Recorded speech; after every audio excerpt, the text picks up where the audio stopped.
बराबर F of x. अगर कहीं लिखा हो y बराबर एफ ऑफ एक्स तो y कैसा वेरिएबल है? डिपेंडेंट वेरिएबल है। इसमें केवल x कैसा वेरिएबल है? इंडिपेंडेंट वेरिएबल है।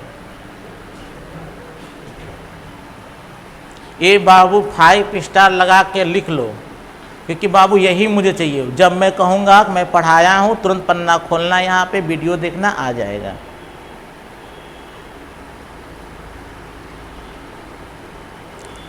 तुम लोग की वीडियो सुबह 6 बजे आज आ गई थी। अब बाबू शेड्यूल लगा दिया गया है 6-12-6 या 7-12-7 बजे वीडियो आपकी एकदम आ जाएगी, टाइम से आ जाएगी, एकदम शेड्यूल रहेगा आप लोगों का।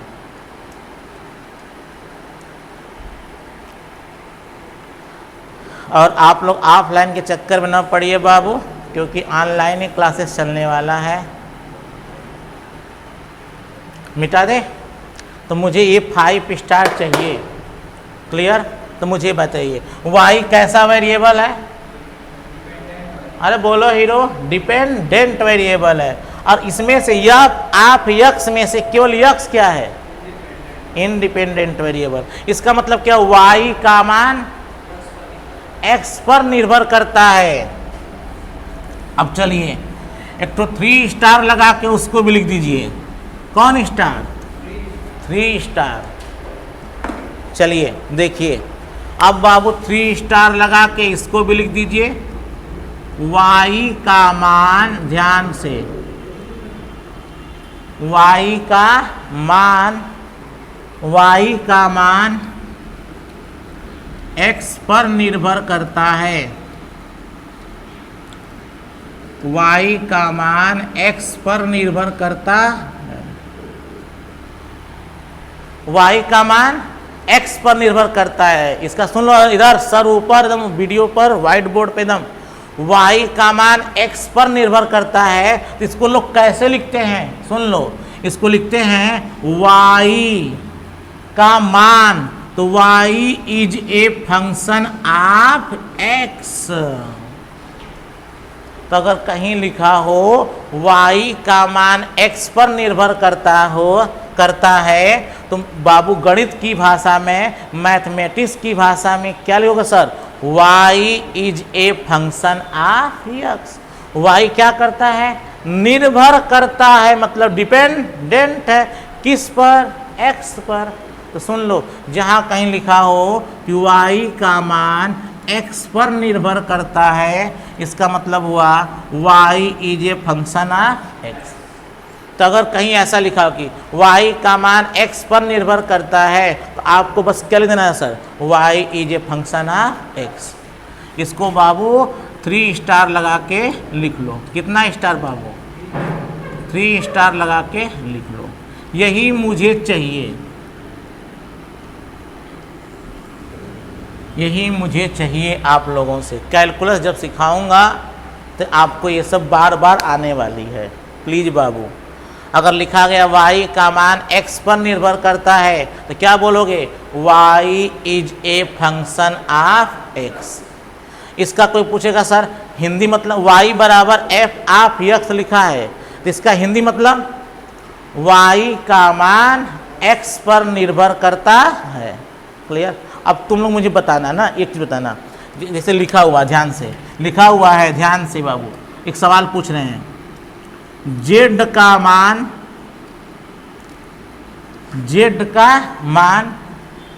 सॉरी बाबू, z का मान y पर निर्भर करता है। z का मान y पर निर्भर करता है। लिख दोगे? किसका मान? किसका मान? तो z का मान बराबर किस पर निर्भर करता है? तो ये function of f of y। तो क्या लो सर?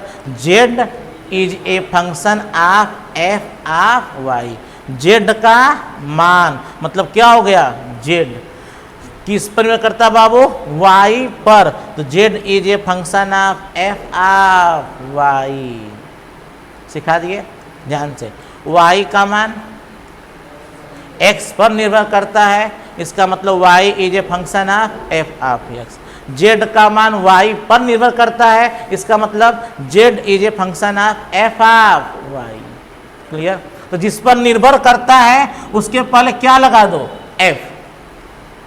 जिस पर क्या करता है? निर्भर करता है। किस पर निर्भर करता है? y पर, उससे पहले क्या लगा दो? f। यहां किस पर निर्भर करता है? x पर, उससे पहले क्या लगा दो? f। समझे मेरे हीरो? अब इसे मिटाते हैं प्लीज। ये मुझे चाहिए, ये मुझे अच्छे से चाहिए। अब चलिए, अब थोड़ा अवकलन की बात कर लेते हैं बाबू। अवकल समीकरण में कैसे यूज करना है अब वह सुनेंगे। आप करण भौकाल मार रहे हैं कि बिना फंक्शन के अवकल समीकरण में linear equation, linear differential equation पढ़ने में बहुत प्रॉब्लम होता है। पढ़ तो लोगे, रट तो लोगे, पर वो अच्छे से नहीं आएगा। उसके लिए सिखाने जा रहे हैं बाबू, ध्यान से सुनिएगा। इसको मिटा दें, आइए मिटाते हैं। ये सिखा दिए बाबू। अगर लिखा है y का मान x पर निर्भर करता है, किसका मान में करता है? y का मान। तो y बराबर किस पर निर्भर कर रहा है? x पर। x के पहले क्या जोड़ दोगे सर? f। पढ़ते क्या है? y बराबर को कहा जाता है अंग्रेजी में इज। तो y is a function of x। क्या बाबू?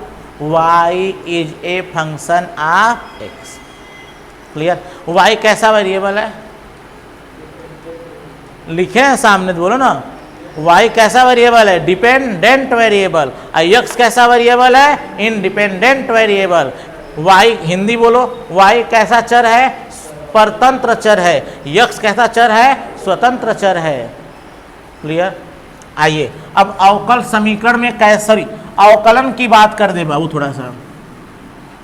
आइए बाबू, हम लोग मैथ पढ़ रहे, पूरा मैथ का बेसिक्स क्लियर होना चाहिए। स्टूडेंट क्लासेस के बच्चे ऐसे ही बाबू 100 में से 96, 95, 94 नहीं पाते हैं, लेकिन मुझे बहुत दुख होता है। 100 में बाबू 96 नंबर मैथ में अगर पा गए तो सुरेश क्लासेस का क्या है?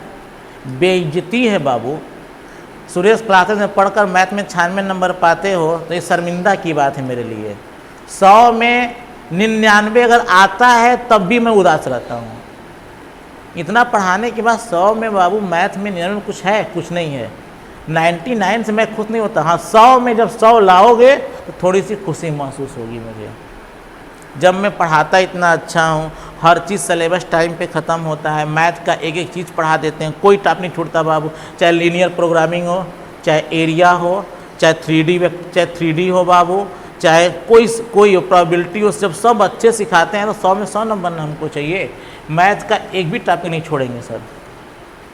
क्लियर? अब चलिए, मैं आपको अवकलन कक्षा 11 से पढ़ा रहा हूँ, याद है? डिफरेंशिएशन में कब से पढ़ा रहा हूँ? 11 से पढ़ा रहा हूँ। अब मैं भौकाल मारा करता था, बिना अवकलन के फिजिक्स नहीं पढ़ पाओगे। अब देखिए बाबू, अवकलन में हमेशा लिखते थे dy अपान डी, याद है? पढ़ते इसको है dx ऑफ y, पर इतना कौन पढ़ेगा सर? हम लोग गलत पढ़ते हैं, dy अपान dx। ऐसे नहीं पढ़ना चाहिए। लेकिन पर बाबू हम लोग पढ़ते हैं तो पढ़ना कैसे चाहिए? dx of y। याद है? इसका मतलब क्या सिखाए थे? y का अवकलन x के सापेक्ष। ये बेसिक क्लास था जब 11th में आप लोग आए थे, शुरू का 1 महीना। dy अपान dx, इसका क्या मतलब था? y का अवकलन x के सापेक्ष। अंग्रेजी में क्या बोलते थे? Differentiation of y with respect to x। तो सुन लो बाबू, मुझे क्या सिखाना है? मैं फंक्शन में आ रहा हूँ बाबू। अगर कहीं dy अपान dx लिखा हो, ध्यान से सुनिएगा, अगर कहीं dy अपान dx लिखा हो, आप इसका क्या मतलब समझोगे? आप समझोगे तुरंत y is a function of x। तो अगर कहीं क्या लिखा हो, फिर तो सुन लीजिए बाबू, ये सब बहुत इम्पॉर्टेंट चीज़ पढ़ रहे हो, बहुत इम्पॉर्टेंट चीज़, तभी मैथ आएगा, वरना मैथ तो बाबू पर लगा तो सवाल लोगे, खुश तो हो जाओगे, पर बहुत सारी चीज़ें आपकी क्लियर नहीं हो पाएंगी। तो सुन लो, अवकलन में बाबू अक्सर लिखा रहता है dy अपान dx। तो इसका क्या मतलब हो बताइए तो dy अपान dx का मतलब हुआ y is a function of x। और y कैसा वेरिएबल है? y कैसा वेरिएबल है? हिंदी बोलो, परतंत्र चर है। तो y कैसा वेरिएबल है बाबू? डिपेंडेंट वेरिएबल है। और यहाँ x कैसा वेरिएबल है? इंडिपेंडेंट वेरिएबल है। इंडिपेंडेंट वेरिएबल है। अब सुनिएगा ध्यान से, हीरो लोग ध्यान से सुनिएगा, वीडियो से लिखते रहेगा। एक बार पहले वीडियो को देख लिया कीजिए और दूसरी बार नोट्स बनाया कीजिए। आइए, dy अपान dx, इसका मतलब वो y is a function of x। तो y कैसा वेरिएबल है? डिपेंडेंट। x कैसा है? इंडिपेंडेंट। तो सुन लो बाबू, ऊपर का जो वेरिएबल है, ऊपर का वेरिएबल कौन है? y। तो जो ऊपर का वेरिएबल कौन है? y। और y कैसा वेरिएबल है? डिपेंडेंट। तो बाबू अवकलन में जो ऊपर का वेरिएबल होता है उसे कौन वेरिएबल कहते हैं? डिपेंडेंट वेरिएबल कहते हैं। और जो नीचे का वेरिएबल, अच्छा वेरिएबल समझ रहे हो ना, एक्स वाई जेड क्या है? वेरिएबल। सर डी क्या है? डी बताता है अवकलन, डिफरेंशिएशन। ऊपर का डी बताता है डिफरेंशिएशन, नीचे का डी बताता है विथ रिस्पेक्ट टू एक्स। तो सुन लीजिए बाबू, तो y ऊपर का वेरिएबल कैसा वेरिएबल है? डिपेंडेंट। नीचे वेरिएबल कौन है? x। तो x कैसा वेरिएबल है? इंडिपेंडेंट। तो जहां कहीं भी आज से लिखा रहे बाबू इंडिपेंडेंट वेरिएबल, इंडिपेंडेंट वेरिएबल, तो सुन लो बाबू ध्यान से, अगर कहीं लिखा हो dy अपान dx, क्या लिखा हो? dy अपान dx, तो ऊपर का वेरिएबल क्या कहलाता है? Dependent variable. नीचे का वेरिएबल क्या कहलाता है? Independent variable. dy अपान dx को यदि फंक्शन में कन्वर्ट करोगे तो क्या लिखोगे? y is a function of x। अगर dy अपान dx को, सुन लो बाबू प्लीज ध्यान से सुनिएगा, dy अपान dx को फंक्शन में क्या करोगे? कन्वर्ट। तो क्या लिखोगे? y is a function of x। ऊपर का y, ऊपर का वेरिएबल क्या कहलाता है? डिपेंडेंट। नीचे का x क्या कहलाता है? इंडिपेंडेंट। dy अपान dx यदि क्या बदलोगे? फंक्शन में बदलोगे तो क्या लिखा जाएगा? y is a function of x। Please बाबू ये सब बहुत इंपॉर्टेंट है। मैं आपको अवकलन दावा करता हूँ, अवकलन तो सब सिखा लेते हैं, मैं समाकलन का 10 चैप्टर जे तक 10 चैप्टर मगर बिना कलम उठाए बाबू हर एक सवाल का जवाब नहीं दे दिए तो जो कहोगे सो हार जाएंगे। बिना कलम उठाए दावा है, पर कब? जब ये सब सीखे रहोगे तब। अब पूछ लेना हर बैच से बाबू कि मेरे बच्चे अवकलन 10 चैप्टर क्या झूठ बोलते हैं सुरेश सर? एकदम जुबान में बताता है, और वह बच्चा बताता है समाकलन जो सबसे डल होता है। समझे? तो फिर से बाबू, फिर से dy अपान dx, ऊपर का वेरिएबल कौन है? y। y कैसा वेरिएबल होगा? डिपेंडेंट। नीचे का वेरिएबल कौन है बाबू? x। कैसा वेरिएबल होगा? इंडिपेंडेंट। अगर dy अपान dx को क्या कन्वर्ट करोगे? फंक्शन में, तो क्या लिखते हो? y is a function of x, मतलब y बराबर f ऑफ x। y कैसा वेरिएबल है? डिपेंडेंट। x कैसा वेरिएबल है? इंडिपेंडेंट। एकदम क्लियर। अब अगला मैं तुम लोगों से पूछूंगा बाबू, अगर कहीं ऐसा लिख गया तब dx अपान dy, dx अपान dy, बताओ इसको फंक्शन में बदलने पर क्या लिखा जाएगा? तो बोलोगे x is a function of y। अगर इसे क्या बदलोगे? फंक्शन में, तो लिखा जाएगा क्या बाबू? x। x इज का मतलब क्या होता है? बराबर x is a function, function for F. अब किसका फंक्शन है? X is a function of Y. तो अगर dx अपान dy लिखा है तो इसका क्या मतलब हुआ बाबू? इसका मतलब हुआ x is a function of y। अब मेरी बात ध्यान सुनिए, आपको पता है यह कैसा वेरिएबल होता है? डिपेंडेंट वेरिएबल होता है। सुन लो ध्यान से बाबू, अब थोड़ा सा और सुनो। जो लेफ्ट होता है वो डिपेंडेंट वेरिएबल होता है। तो अब यहाँ डिपेंडेंट वेरिएबल कौन होगा? x होगा कि y होगा? x होगा। इसका मतलब क्या हुआ? ध्यान से, x का मान, इसका हिंदी मतलब, इसका मतलब हुआ y का मान x पर निर्भर करता है। इसका मतलब क्या हुआ?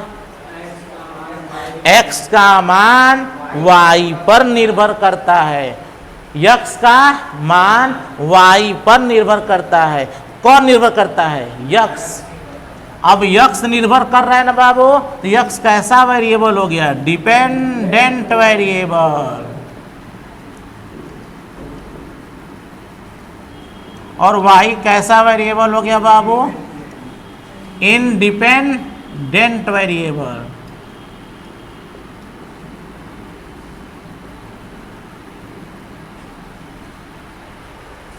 प्लीज बाबू एकदम अच्छे से जानना। ये भी सिखा दिए। अगर dx अपान, देखो बाबू ये भी सिखा दिए, अगर dx अपान क्या है? dy। तो ऊपर वाला वेरिएबल क्या कहलाता है? तो ऊपर वाला वेरिएबल क्या कहलाता है? डिपेंडेंट। तो ऊपर वाला वेरिएबल कौन है? x। तो x कैसा वेरिएबल हो गया बाबू? डिपेंडेंट वेरिएबल हो गया। और नीचे कैसा वेरिएबल हो गया बाबू? नीचे वाला वेरिएबल क्या कहलाता है? इंडिपेंडेंट। और नीचे वाला कौन है? y। तो y कैसा वेरिएबल हो गया? Independent variable. इंडिपेंडेंट का मतलब हिंदी मतलब स्वतंत्र चर। डिपेंडेंट वेरिएबल मतलब बाबू हिंदी मतलब परतंत्र चर। बोलो कैसा लगा बाबू? समझ में आया? अब ध्यान से, अगर कहीं लिखा हो dy अपान dx तो ऊपर वाला डिपेंडेंट वेरिएबल और नीचे वाला इंडिपेंडेंट वेरिएबल। तो सुन लो, आगे से अगर मैं पूछूंगा dy अपान dx में y कौन है? तो बोलोगे डिपेंडेंट वेरिएबल। मैं पूछूंगा x कौन है? बोलोगे इंडिपेंडेंट वेरिएबल। dx अपान dy, यहाँ x कौन है? Dependent variable. यहाँ y कौन है? Independent variable. मतलब ऊपर वाला वेरिएबल क्या होता है? डिपेंडेंट। नीचे वाला वेरिएबल क्या होता है? इंडिपेंडेंट। ऊपर वाला वेरिएबल क्या होता है? डिपेंडेंट। नीचे वाला क्या होता है? इंडिपेंडेंट। ध्यान से, dy अपान dx, इसको फंक्शन में कन्वर्ट करो। y is a function of x, मतलब y बराबर f ऑफ x। इसको बदलो फंक्शन में, x is a function of y। क्या पढ़ते हैं? x is a function of y, मतलब x बराबर f ऑफ y। एकदम मुझे चाहिए, मैं ऐसा सिखा दिया हूँगा। इसको पढ़ लोगे, रिवीजन कर लोगे, अच्छे से क्या होगा? आ जाएगा। अब चलिए एक सवाल पूछते हैं, देखते मेरे बच्चे बता पाते हैं क्या। अब बताना तुम लोग, dx अपान dt में कौन डिपेंडेंट है, कौन इंडिपेंडेंट है? तो बोलोगे ऊपर वाला वेरिएबल क्या होता है? तो x क्या हो गया? डिपेंडेंट। डिपेंडेंट वेरिएबल हो गया, पक्का बाबू। और t क्या हो गया? Independent variable. Independent variable. तो बस बाबू अवकलन में ऊपर का वेरिएबल कहलाता है डिपेंडेंट और नीचे का कहलाता है इंडिपेंडेंट। अच्छा बताओ, dx अपान dt को फंक्शन में बदल लोगे तो फंक्शन में क्या बोलोगे? x is a function of t। लिखोगे x इज मतलब बराबर x is a function of t। तो x बराबर ft। x बराबर ft। बताओ x कैसा वेरिएबल है? डिपेंडेंट कि इंडिपेंडेंट? इसका मतलब क्या हुआ? x का मान t पर निर्भर करता है। x is a function of t का मतलब क्या हुआ? x का मान t पर निर्भर करता है। कौन निर्भर करता है? x का मान। अतः x कैसा हो गया? Dependent variable. अब बाबू आगे यह नहीं पढ़ाया जाएगा, ये अच्छे से अभी सीख लो बाबू।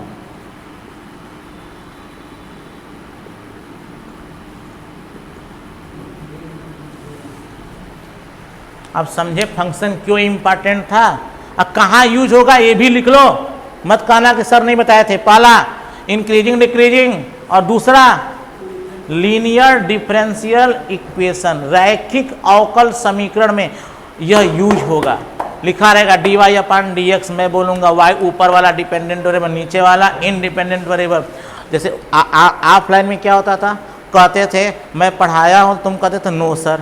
लेकिन अब क्या होगा, मैं झूठ बोल रहा हूँ कि आप झूठ बोल रहे हैं, तुरंत वीडियो पे जाओगे, क्लिक करोगे, खुलकर आ जाएगा, ऐप्स पर जाओगे, वीडियो तो हमेशा रहेगा। कितनी बार रहेगा? 2 बार, एक बार देखने के लिए और दूसरी बार नोट्स बनाने के लिए, और तीसरी बार वीडियो गायब हो जाएगी अपने आप।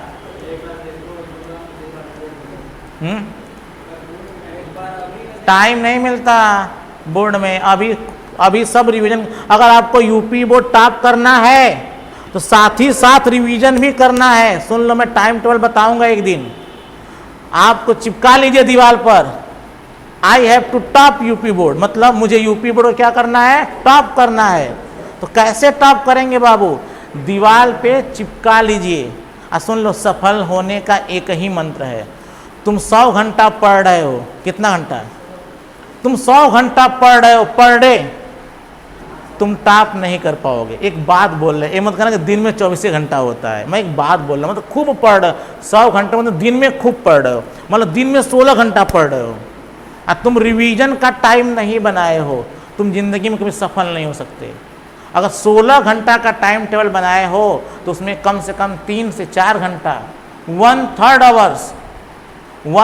आवर्स हमेशा रिवीजन का होना चाहिए। आपको कोई टॉप करने से रोक दे तो बाबू तुम्हारा, मेरे कोचिंग का हर फैन तुम्हारा। तो बाबू लोग कहते मैं रोज पढ़ता हूं पर भूल जाता हूं, तो यही प्रॉब्लम आप लोगों की, पढ़ना नहीं है। पढ़ते तो सभी हैं, आप अलग बनिए। अगर 6 घंटे का टाइम टेबल है तो 1/3 आवर्स, तो 6 का 1/3 2 घंटा रिवीजन लगाइए। 6 घंटा पढ़ना है, 2 घंटा रिवीजन, 8 घंटे हो गए बाबू। आप 4 घंटा का बनाते हैं बाबू, तो 1/3 4/3 आवर्स, तो मतलब 240 मिनट, सॉरी, अगर 4/3 आवर है बाबू, तो जैसे 4 घंटा पढ़ते हो, ध्यान से बाबू, टॉप कैसे किया, 4 घंटे का टाइम टेबल है मान लीजिए, अब मैंने कहा 4 घंटे का 1/3 4/3 घंटा, 1 घंटा में कितना बाबू, 60 मिनट, तो 80 मिनट का क्या होगा, रिवीजन। 4 घंटा पढ़ते हो तो उसी समय 80 मिनट क्या होना चाहिए, रिवीजन। मतलब सुबह 4 घंटा पढ़ लिए, लेकिन शाम को 80 मिनट का जो पढ़े हो वो रिवीजन करो। अगर टॉप करने से तुम्हें कोई रोक लेता है, जो कहो सो हार जाएंगे। प्रॉब्लम कहाँ आती है, बस हम पढ़ते हैं, रिवीजन नहीं करते हैं। मैं बताऊंगा कैसे पढ़ना है, टाइम टेबल कैसे। अब तो ऑनलाइन क्लासेस है, समय ही समय है। तो कहते हैं सर कोचिंग आने में 1 घंटा पहले से शुरू करते हैं, फिर जाते समय 1 घंटा बाबू शुरू करते हैं। तो आने से अगर 12 बजे कोचिंग है तो 11 बजे चलते थे घर से, 6 बजे क्लास छूटता था तो बाबू घर पहुँचते हुए 7 बज जाता था, और आप लोगों का टाइम थक जाते थे। अब तो ऑनलाइन है, टाइम ही टाइम है, घर पर रहो, न थकोगे, हमेशा पढ़ते रहो। हम नहीं ना कह सकते सर कि सर ऑफलाइन में थक जाते हैं, बैठे बैठे थक जाते हैं। अब तो क्या है, वीडियो देखना है, मन कर रहा है बाबू लेटने को, लोटने को नहीं। लोटना अलग होता है, लेटना अलग होता है, दोनों में अंतर होता है, ये बात की बातें हैं। तो घर पर बाबू लेट कर पीठ दर्द करने लगा, कमर दर्द करने, लेट कर देख लो, तो आपके पास टाइम ही टाइम है। अब तो बाबू अगर तुम चाहोगे तो आप लोग यूपी बोर्ड को आसानी से टॉप कर सकते हो, एकदम आसानी से टॉप कर सकते हो बाबू, नो डाउट। बस यही सब पढ़ना है और क्या करना है, रिवीजन। ये कब यूज होने वाला है, लीनियर डिफरेंशियल इक्वेशन, इसके ऊपर लिख दो बाबू कहाँ यूज होगा, लीनियर डिफरेंशियल इस इक्वेशन में यूज होगा। बस बाबू अगर कोरोना ना होता ना तो आप लोग मार्च अप्रैल मई में ही बाबू मैथ कक्षा 12 का 50% खत्म हो जाता आधा, लेकिन क्या किया जाए, मजबूरी है। हिंदी में रैखिक अवकल समीकरण में थोक के भाव यूज होगा। और सुन लो, यह AI के बाबू सुन लो, यह AI में भी फेवरेट टॉपिक है, उसमें भी आता है। जे एडवांस का भी फेवरेट है, उसमें भी आता है। और यूपी बोर्ड में तो कन्फर्म आएगा। लिख लो बाबू, रैखिक अवकल समीकरण में यूपी बोर्ड में कन्फर्म आएगा, समझे? तो वहां यूज होगा। सुन लो, dy/dx, ऊपर वाले क्या बोलते हो, डिपेंडेंट वेरिएबल, नीचे वाले क्या बोलते हो, इंडिपेंडेंट वेरिएबल। फंक्शन में क्या बोलोगे, y is a function of x। Clear? तो मैं थोड़ा सा फंक्शन में डोमेन सिखा दिया, डोमेन भी आ गया, डिपेंडेंट वेरिएबल भी आ गया, इंडिपेंडेंट वेरिएबल भी आ गया। कोई गिला शिकवा? अब थोड़ा सा रेंज की बात कर लेते हैं। किस बात करते हैं बाबू, रेंज की। देख लो,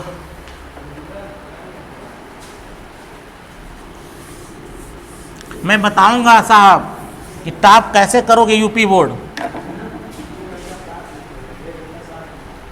चलो तभी थोड़ा सा और पढ़ लिया जाए।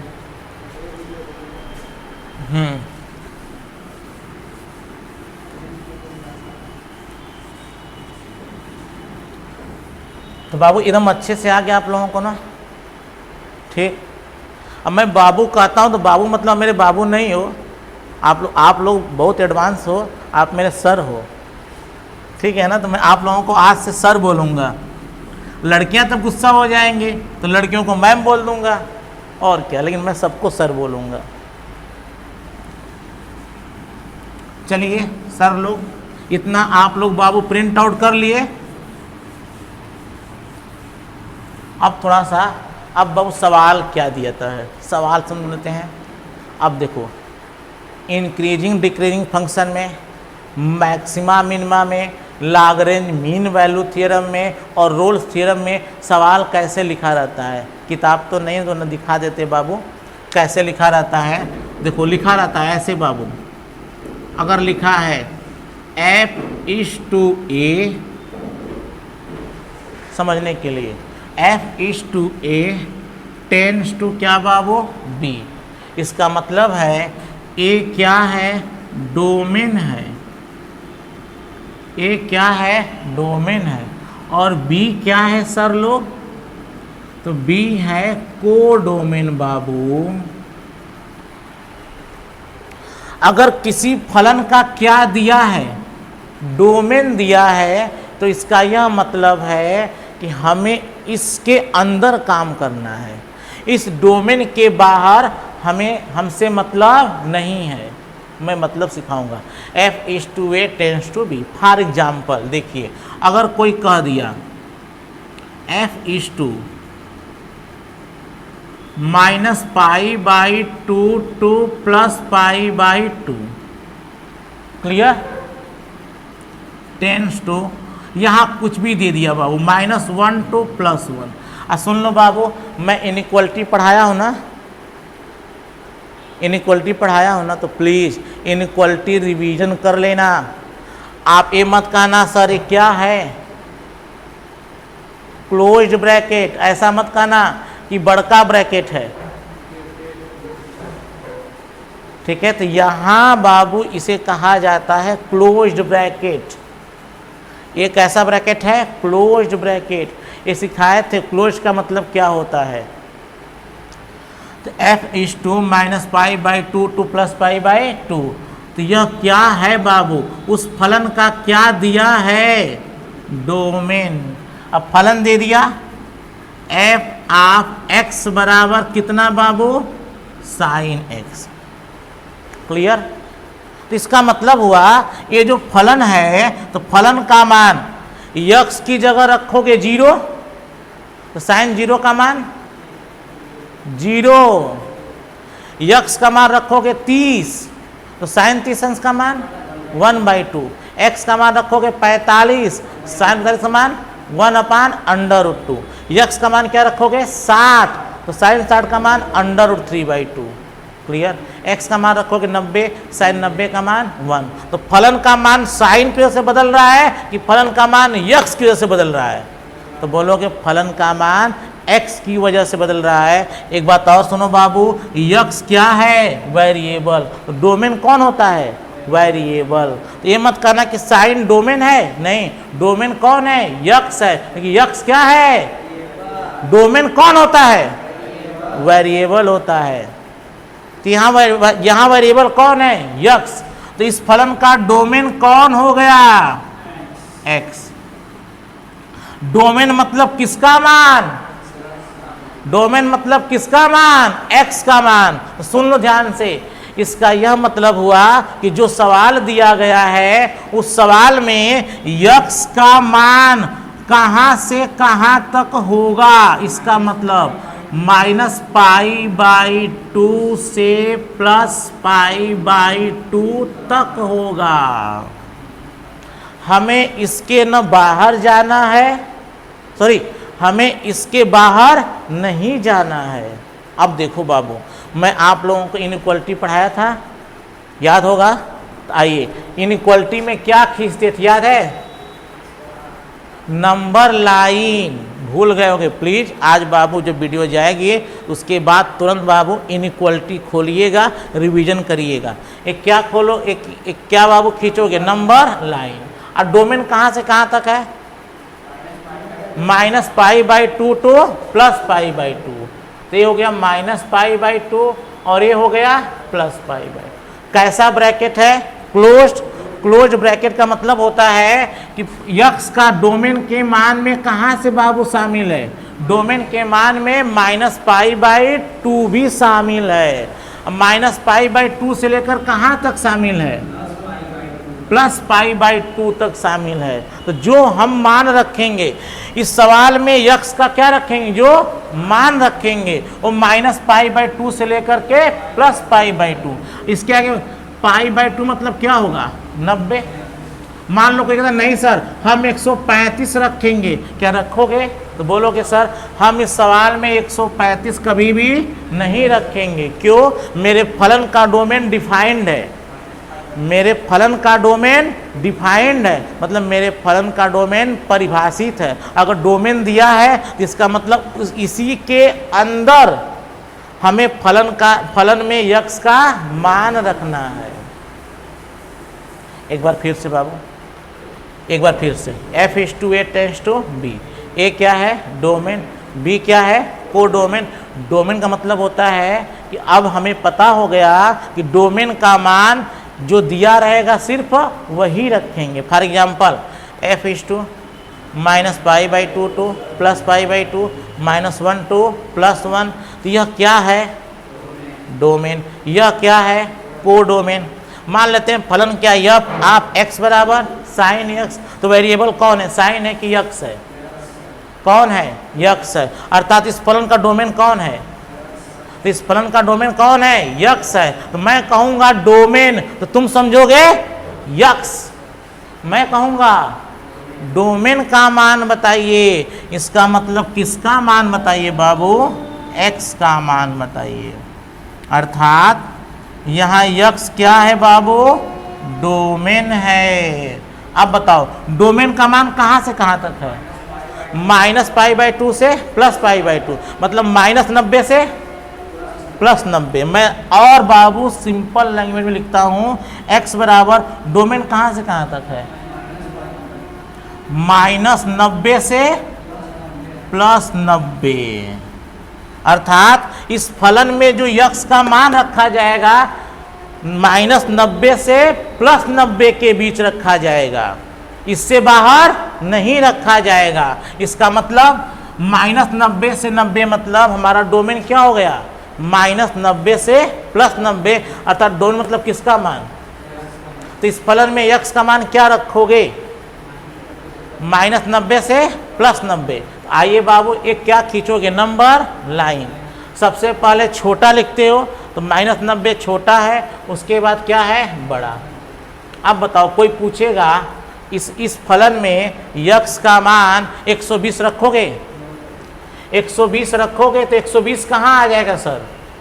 90 के बाहर। लेकिन हमें कहाँ से कहाँ लग रहा सर, -90 से +90। अर्थात जो इस फलन में यक्स का मान रखोगे वह यक्स का मान बाबू निश्चित हो गया, वह इंटरवल निश्चित हो गया। कहाँ से कहाँ तक, -90 से +90। हम इस फलन में यक्स का मान 120 नहीं रख सकते। क्लियर? हम इस फलन में क्या 135 रख सकते हैं? हम इस फलन में 135 नहीं रख सकते हैं, क्योंकि इस फलन का डोमेन क्या हो गया, डिफाइंड हो गया। अगर डोमेन दे दिया तो इसका मतलब है हमें इसी के अंदर काम करना है। मतलब हमें डोमेन का मान अर्थात यक्स का मान इसी के अंदर का रखना है, इसके बाहर का हमें नहीं रखना है। समझे बाबू? तो मैं डोमेन जहाँ तो लगता है मैंने आपको क्या कर दिया, क्लियर। आया कि नहीं आया? फॉर एग्जाम्पल मैं और आसान सिखा देता हूँ ना। तुम लोग को -90 +90 दे दिए, घबरा गए। और आसान काम करते हैं ना, कुछ लोग को पता नहीं चल रहा है। आइए ऐसे सवाल दे दिया बाबू, ध्यान से। f=, आप सिंपल लिखते हैं बाबू, f=, मैं लिख दे रहा हूँ 10 to 20 gives 30 to 45। तो यह बाबू 10 to 20 क्या है, डोमेन है। मान लेते हैं जो फलन दिया है f, आप x का मान कितना दिया है, 2x। तो फलन का मान किस पे निर्भर करेगा, यक्स पर। तो यक्स क्या हो गया, डोमेन। क्लियर? तो बाबू यक्स क्या हो गया, डोमेन। क्लियर? इस फलन का डोमेन क्या है, 10 से 20 है। तो क्या खींचोगे, नंबर लाइन खींच दो बाबू, नंबर लाइन। तो बाबू ये नंबर लाइन खींच दो, 10 से क्या बाबू 20। कैसा ब्रैकेट है, क्लोज्ड है। इसका मतलब यक्स का मान 10 होगा, यक्स का मान 20 होगा। प्लीज बाबू इनइक्वालिटी का बेसिक क्लास की कॉपी रिवीजन कर लेना। फिर से बाबू, एफ ऑफ एक्स बराबर, तो यक्स क्या है बाबू, डोमेन। तो यह बाबू एफ ऑफ एक्स का मान 2x है। तो यक्स का मान बाबू क्या क्या रख सकते हो, 10 से लेकर 20 के बीच का कुछ भी रख सकते हो। यक्स का मान क्या रख सकते हो सर, 10 से लेकर 20। क्या यक्स का मान 11 रख लोगे, 12, 9? तो कहोगे नो सर, क्योंकि बाबू 9 कहाँ आएगा, इसके पीछे। मतलब 10 से 20 के बीच में नहीं है। अतः इस फलन में यक्स का मान कभी भी हम 9 नहीं रखेंगे। 9.5 इतना समझते होगे कि 10 और 20 के बीच में नहीं है। 15 तो कहोगे 15 रखेंगे। क्यों रखोगे बाबू, क्योंकि यक्स का मान 15, 10 और 20 के बीच में है। तो अगर सवाल में डोमेन क्या कर दिया, डिफाइन कर दिया, इसका मतलब है कि हमें इस सवाल को कहाँ से कहाँ के बीच सोचना है, 10 से 20 के बीच सोचना है, हमें उसके बाहर नहीं सोचना है। तो डोमेन डिफाइन होने से क्या फायदा हो गया कि जो सवाल लगाना है उसी के अंदर लगाना है, उससे बाहर नहीं। डोमेन मतलब किसका मान दे दिया है, तो यक्स का मान कहाँ से कहाँ तक होगा, 10 से 20 तक। तो इस फलन में ध्यान से, इस फलन में यक्स का मान क्या रखोगे, 10 से 20 के बीच का कोई मान रखोगे। हमें 21 से मतलब है, 21 से मतलब नहीं है। क्यों नहीं है, क्योंकि बाहर है, 10 से 20 के बीच में नहीं है। तो डोमेन डिफाइंड, अगर डोमेन क्या है, किसी फलन का डोमेन डिफाइंड है, इसका मतलब हमें उसी के बीच सोचना है, उसके बाहर के बारे में हमको नहीं सोचना है। इसलिए हर फलन का डोमेन क्या होगा, डिफाइंड होगा। और बाबू कहाँ यूज होगा ये भी लिख लो, जाकर बाबू किताब खोल लेना कि बाबू कहाँ यूज होगा, इंक्रीजिंग डिक्रीजिंग। आप लोगों का ये सब कैलकुलस की टॉपिक है बाबू, increasing and decreasing, Lagrange mean value theorem, Lagrange mean value theorem और रोल्स थ्योरम, और मैक्सिमा मिनिमा में continuous increasing, only increasing, strictly increasing या स्ट्रिक्टली डिक्रीजिंग या ओनली डिक्रीजिंग, इन सब में डोमेन क्या रहता है? डिफाइंड रहता है। तो मुझे बस ये सिखाना है, यदि किसी फलन का डोमेन डिफाइंड है, अर्थात यदि किसी फलन का डोमेन दिया है तो हम सवाल उसी के अंदर लगाएंगे, उसके बाहर से हमें मतलब नहीं है। अगर इस फलन का डोमेन क्या है? 10 से 20, फलन मतलब किसका मान? x का मान। तो x का मान जब 20 फलन में रखोगे, 10 से 20 के बीच का रखोगे, इसके बाहर का मान नहीं रखोगे। तो डोमेन डिफाइन होने से सवाल क्या हो जाता है? और आसान। समझे? तो मैं आपको डोमेन अच्छे सिखा दिया, तो डोमेन प्लीज बाबू अच्छे सीखिए।